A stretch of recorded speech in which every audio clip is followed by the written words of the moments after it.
Here's how to restore your YouTube TV subscription after a failed payment. First, open up any web browser and go to tv.youtube.com and sign into your account. You can also open the YouTube TV app. If the payment fails, YouTube TV places a billing hold on your account, pausing your access until the balance is cleared. To restore your access instantly, click on the profile picture. Now select Settings from the drop-down menu. In the left-hand sidebar of the settings, you want to find the option of billing. Now click on Update button next to your primary payment method to fix any expired card details or incorrect billing zip codes.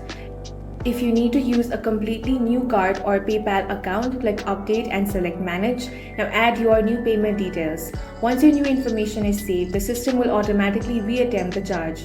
If your live streams don't restore immediately, look at the left sidebar again and click on Membership. Click Manage next to your base plan, select Cancel and confirm it. Then immediately click the prompt to re-sign up and complete the checkout process with your new card to force the system to activate your subscription on the spot.